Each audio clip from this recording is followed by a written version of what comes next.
प्रश्न किए गए उसका उत्तर देवराज ने दिया।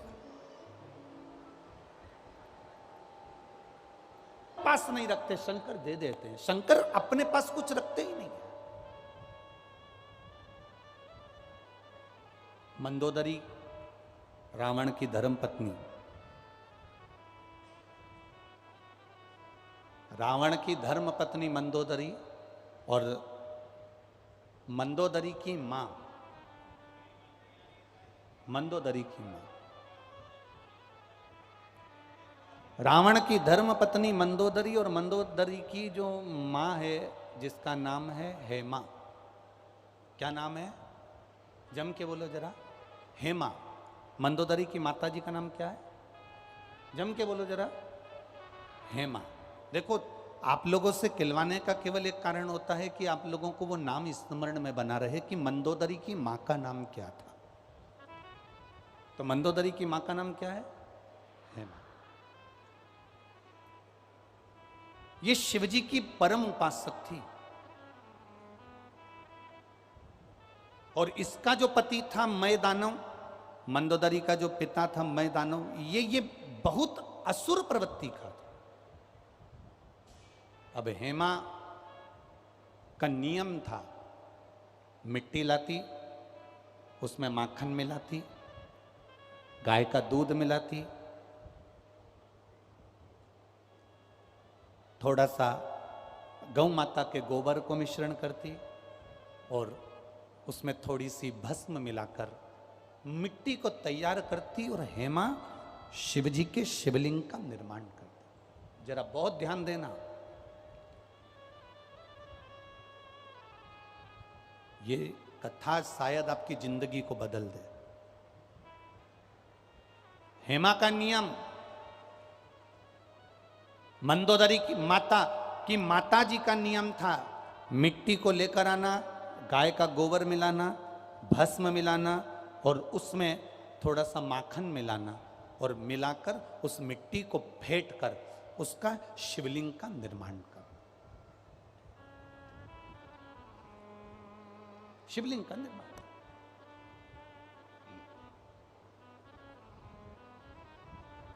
छोटी सी मंदोदरी, और मंदोदरी ने एक दिन अपनी माता जी से पूछ लिया था, मां अप्सरा थी हेमा?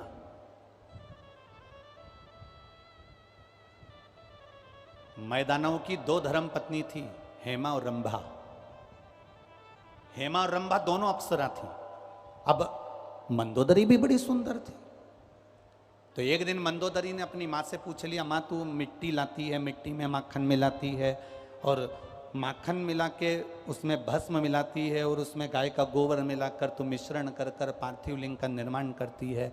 माँ, इस पार्थिव लिंग के निर्माण का फल क्या मिल सकता?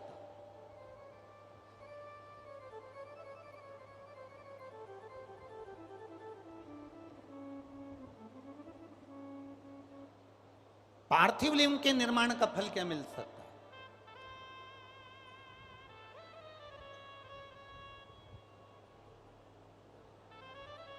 हेमा ने कहा कि मंदोदरी तू क्या चाहती है वो बता, तू चाहती क्या है वो बोल। मंदोदरी ने कहा, मां,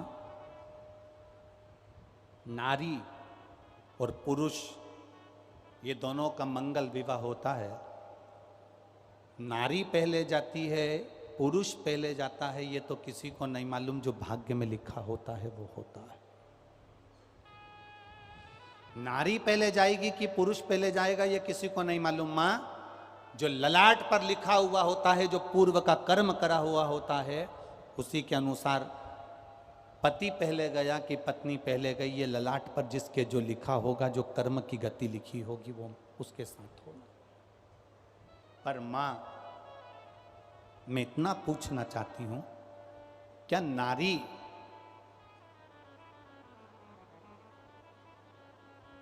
शिवलिंग का निर्माण करती है और उसका पूजन करती है, मान लो भूलवश, वैसे तो नारी ये चाहती है कि वो अखंड सौभाग्यवती होकर जाए, पर कोई कारणवश नारी का पति अगर पहले चले गया और नारी अगर बाद में जा रही है, तो क्या मां शिवलिंग के निर्माण का कोई फल उसको प्राप्त हो सकता है? हेमा ने कहा, मैदानों की पत्नी हेमा अपनी बेटी मंदोदरी से कहती है, सुन मंदोदरी, पूरे आस्था चैनल पर जितने सुन रहे हो, जितने फेसबुक यूट्यूब पर सुन रहे हो, और जितने लाखों की संख्या में इस दतिया में श्रवण कर रहे हो माँ पीताम्बरा की गोद में, ध्यान से सुनना। माँ हेमा अपनी बेटी मंदोदरी से कहती है, मंदोदरी सुन, शिवलिंग का निर्माण करने वाली नारी मान लो पहले चली गई तो अखंड सौभाग्यवती तो होती ही है, पर मान लो कर्म की गति के अनुसार अगर पति पहले चले गया और नारी अगर मान लो बेधव्य भी हो जाती है, तो हेमा कहती है वो नारी का जब अगला जन्म होता है तो वो 7 जन्म तक कभी विधवा नहीं होती है। 7 जन्म तक नारी बेधव्य धारण नहीं करती है। हेमा अपनी पुत्री मंदोदरी को कह रही है।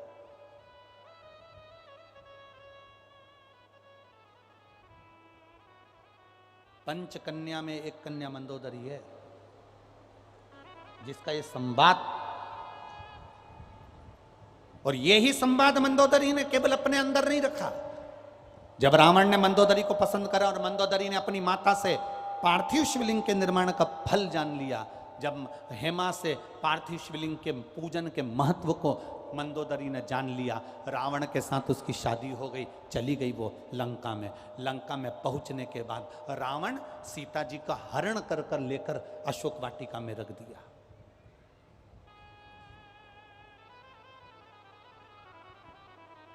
अशोक वाटिका का पूरा काम त्रिजटा को दिया गया, पूरा काम त्रिजटा को।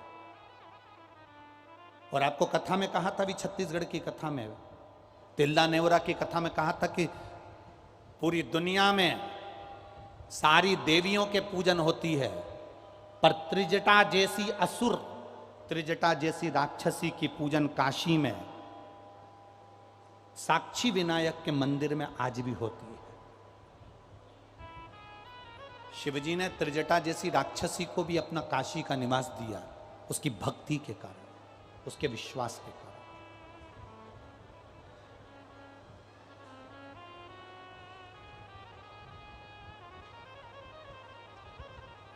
सीता मैया को ले जाकर अशोक वाटिका में रखा। अब माता जानकी जी अशोक वाटिका में थी। एक बार त्रिजटा ने मंदोदरी से बात करा, ताई जी, क्योंकि त्रिजटा विभीषण की लड़की थी, तो अपनी बड़ी मां से कह रही है, बड़ी मां से, बड़ी मां, जिस जानकी जी को, जिस सीता जी को बड़े पिताजी ताऊ जी जिसको लेकर अशोक वाटिका में रखे हैं, वो कोई साधारण सी स्त्री नहीं है मां, वो साधारण सी नारी नहीं है मां। वो नारी कोई सहज नहीं है मां। मंदोदरी ने त्रिजटा से कहा, मेरा मन है एक बार सीता जी का दर्शन करने का, एक बार मेरा मन है कि मैं जानकी का दर्शन करूं, सीता जी का दर्शन करूं। ठीक है मां, आप चलिए मेरे साथ, मैं माता जानकी का आपको दर्शन करा देती हूं।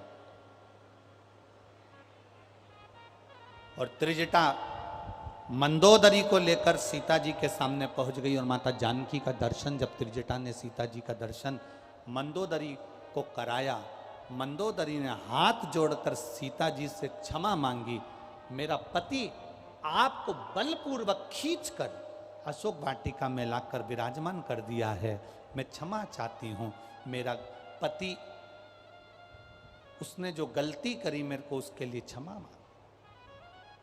जानकी जी ने कहा, कोई बात नहीं, सबकी अपनी अपनी कर्मगति होती है मंदोदरी, कोई बात। मंदोदरी ने कहा, मैं जिसकी आराधना करती हूं, आपसे निवेदन करना चाहती हूं कि उसकी आराधना आप भी करें। मंदोदरी कह रही है कि मैं जिसकी आराधना करती हूं उसकी आराधना आप भी करें, और जिस दिन आपकी आराधना का फल पूर्ण हो जाएगा, मेरे देवाधिदेव महादेव आपको स्वयं राम जी से एक बार मिलवा जरूर देंगे, ये निश्चित है।